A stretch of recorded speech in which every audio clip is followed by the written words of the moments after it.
देखिए अभी जो है एक बहुत ही अच्छी भर्ती निकाली गई है जो कि एग्रीकल्चर डिपार्टमेंट बिहार सरकार के द्वारा भर्ती निकाली गई है।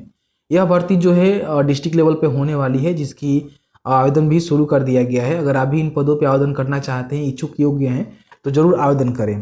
तो इस वीडियो के अंदर जो है सभी जानकारी को क्लियर किया गया है कि कौन सा पोस्ट है, एजुकेशन क्वालिफिकेशन क्या मांगे जा रहे हैं और किस तरह सबका सिलेक्शन होगा और फॉर्म को कैसे फिल आउट कर सकते हैं। तो वीडियो शुरू से अंत तक लेकर जरूर देखेंगे और वीडियो थोड़ा सा भी अच्छा लगे तो वीडियो को लाइक जरूर करेंगे। तो चलिए आज का वीडियो शुरू करते हैं। देखिए मेरे पास जो एक ऑफिशियल नोटिफिकेशन है जो कि department of agriculture government of Bihar के द्वारा इसको निकाला गया है। आप सभी जानते हैं कि एग्रीकल्चर टेक्नोलॉजी मैनेजमेंट एजेंसी आत्मा का जो है हर ज़िले में जो है स्थापना की गई है, जिसके माध्यम से एग्रीकल्चर के लिए एजेंसी जो है बहुत ही अच्छी काम कर रहा है। अब इसी एजेंसी के माध्यम से जो है भर्ती निकाली गई है। तो अगर आप इसमें इंटरेस्टेड हैं, अप्लाई करना चाहते हैं तो अप्लाई कर सकते हैं। 2023-24 ईयर के लिए आपको काम करना होगा, ठीक है। और आपका जो है कॉन्ट्रेक्चुअल बेस पे आपका जॉब लगेगा, जो कि 1 साल का ही आपका जॉब लगेगा। हम आपको आगे बताएंगे। तो यहाँ पे देख सकते हैं कि सबसे पहले हम बात कर लेते हैं कि इसमें जो है कौन सा पोस्ट है। तो फैसिलिटेटर का जो है पोस्ट यहाँ पे रखा गया है। तो आपको फैसिलिटेटर के रूप में काम करना होगा आत्मा योजना के तहत, ठीक है। यानी कि एग्रीकल्चर टेक्नोलॉजी मैनेजमेंट एजेंसी के माध्यम से ही आपको काम करना होगा। और आपका जो जॉब लगेगा ना 1 साल के लिए कॉन्ट्रैक्ट बेस पर लगेगा। हालांकि हाँ, अगर आपका परफॉर्मेंस अच्छा रहता है, आप सही ढंग से काम करते हैं तो 1 साल के लिए फिर आपका रिन्यू हो जाएगा 24-25 के लिए, ठीक है।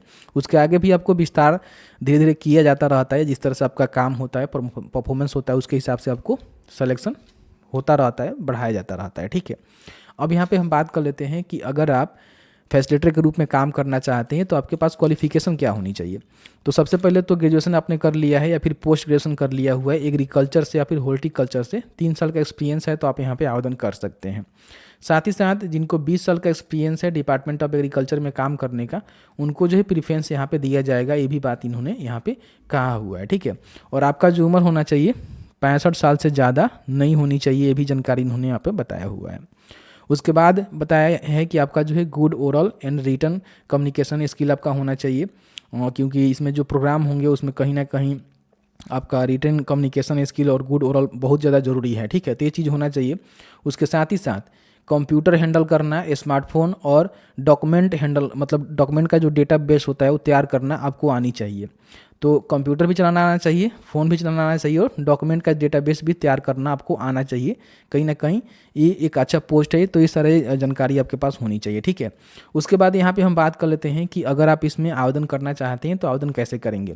इन्होंने कहा हुआ है कि सबसे पहले इसका जो टर्म कंडीशन है, ठीक है, मतलब कि जो भी सिलेक्शन का कंडीशन है उसको आप देखने के लिए सुपौल का जो NIC वाला पोर्टल है, क्योंकि सुपौल से भर्ती निकाली गई है तो वहाँ संपर्क कर सकते हैं, मतलब कि जा सकते हैं।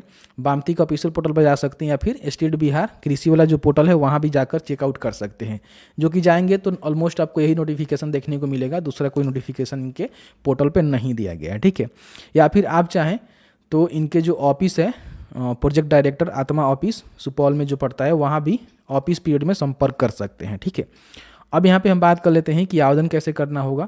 तो आवेदन करने के लिए उन्होंने कहा हुआ है कि आपको जो एक एप्लीकेशन का हम फॉर्मेट देंगे जो कि इनके ऑफिस से आप प्राप्त करेंगे, और उसमें जो भी डॉक्यूमेंट है उसको इंक्लोज करके आप चाहें तो खुद जाकर ऑफिस में जमा कर सकते हैं हैंड टू हैंड, और नहीं तो स्पीड पोस्ट के माध्यम से प्रोजेक्ट डायरेक्टर आत्मा सुपौल को भेज सकते हैं, ठीक है।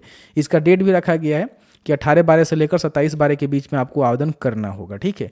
तो ये तो मैंने आपको बता दिया कि इसमें हैंड टू हैंड या फिर आप चाहें तो रजिस्टर्ड पोस्ट स्पीड पोस्ट के माध्यम से भी अपना आवेदन पत्र भेज सकते हैं।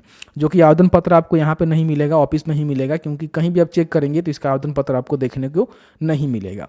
अब यहाँ पे आपका सिलेक्शन कैसे होगा, तो जैसे ही आप फॉर्म को फिल करेंगे तो उसके बाद आपका शॉर्टलिस्ट किया जाएगा और आपको जो इंटरव्यू के लिए 29/12/2023 को 11 बजे ऑफिस में बुलाया जाएगा, जो कि डिस्ट्रिक्ट एग्रीकल्चर ऑफिसर के द्वारा इसको इनके कमेटी के द्वारा जो है आपका इंटरव्यू होगा और कमेटी डिसाइड करेंगे कि आपको जो है रखना है या नहीं रखना है, ठीक है। तो इसमें किसी प्रकार का कोई एग्जाम नहीं होगा। एजेंसी के द्वारा जो एजेंसी के लोग होंगे और एग्रीकल्चर जो ऑफिसर होंगे सुपौल के, उनके द्वारा जो है आपका इंटरव्यू लिया जाएगा और उसके बाद आपका सिलेक्शन किया जाएगा।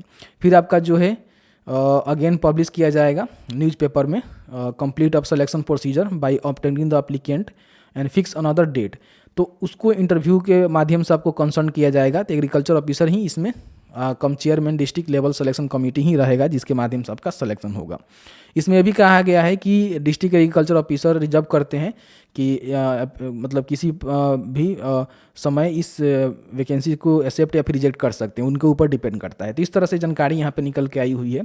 तो अगर आप भी इन पदों पे आवेदन करना चाहते हैं, आत्मा योजना के तहत फैसिलिटेटर के रूप में काम करना चाहते हैं, अगर आपने ग्रेजुएट या फिर पोस्ट ग्रेजुएशन एग्रीकल्चर या फिर हॉर्टिकल्चर से किया हुआ है तो आप यहाँ पे आवेदन कर सकते हैं। तो जैसे कि आपने देखा कि मैंने जो है क्लियर करके बता दिया कि अगर आप भी सुपौल डिस्ट्रिक्ट के अंतर्गत आते हैं और आत्मा योजना के तहत फैसिलिटेटर के रूप में काम करना चाहते हैं तो आप किस तरह से आवेदन कर सकते हैं, किस तरह से आपका सिलेक्शन होगा। ऑलमोस्ट मैंने आपको सारा जानकारी बता दिया है। फिर भी आपके मन में किसी प्रकार का कोई सवाल होगा तो नीचे आप हमें कमेंट सेक्शन में कमेंट करके पूछ सकते हैं।